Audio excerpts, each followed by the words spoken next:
Jojo lan Simo. Sore kuwi atine Jojo si kodhok sedih banget.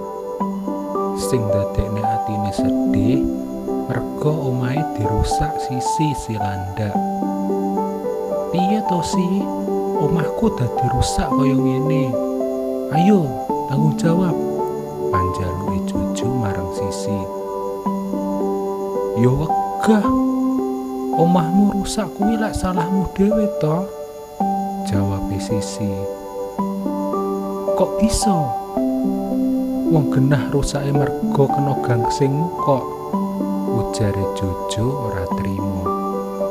Ya bisa lah. Salahmu gawe omah kok ora rasa. Dadine wektu kena gangsingku omahmu rusak. Ujare Sisi. Merga panjaluke ora dituruti karo Sisi, Jojo banjur ngalih ninggalake Sisi. Sadawane dalan, Jojo mikir kudu menyang endi maneh anggene gawe omah. Jojo pengen gawe omah sing adoh saka omahe Sisi. Sabi-sabisane omah anyarku mengko kudu adoh saka omahe Sisi. Aku wis waleh dijaili terus-terusan, batine Jojo. Awan kuwi Jojo ngubengi alas kanggo nemokake papan kang dianggep tepak kanggo gawe omah. Emane nganti ngarepake angslupe srengenge, Jojo isih durung nemokake papan kang cocok ing atine. Kegawa rasa kesel, bingung lan mangkel karo awake dhewe merga durung kasil nemokake papan kaya kang dikarepake. Jojo banjur leren ing cedhak tlaga kang banyune bening banget. Jojo banjur ngaca ing weninge banyu tlaga. Upama wae aku duwe awak gedhe lan kuat kaya macan, samestine aku ora bakal dinakali karo Sisi. Batine Jojo. Krucuk. Dumadakan wetenge Jojo nyuwara. Oh iya, sedina iki aku durung mangan. Gek wis jam samene. Iki kudu menyang endi anggenku golek mangan. Saliyane kuwi mengko, aku turu endi? Ujare Jojo lirih.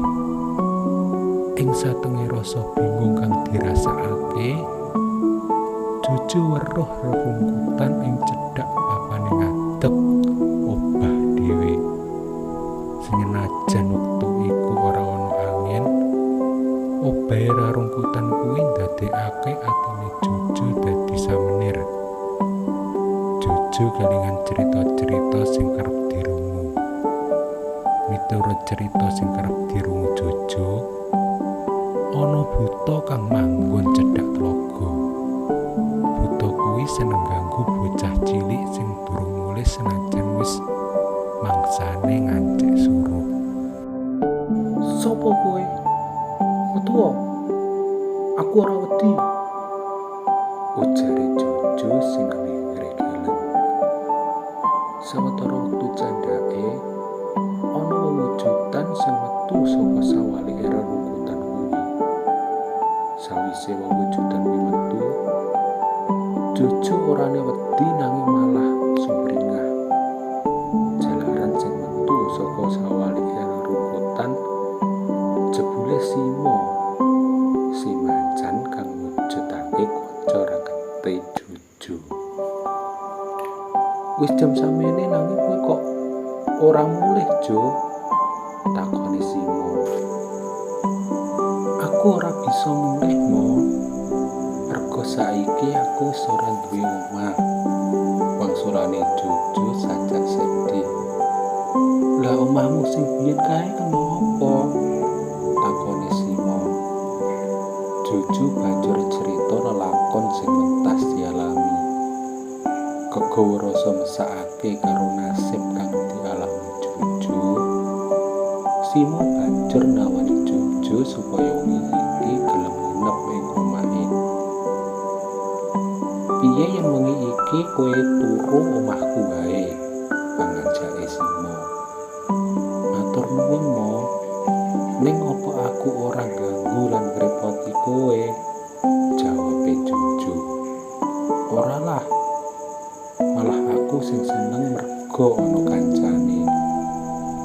Nanging omahku yo ora api-api banget lho. Tur yen bengi akeh nyamuke. Kowe ora apa-apa to? Takoni Simo maneh. Ora Mo, aku matur nuwun banget kok lilani nginep ing omahmu. Jawabe Jojo. Sidane wengi kuwi Jojo nginep ing omahe Simo.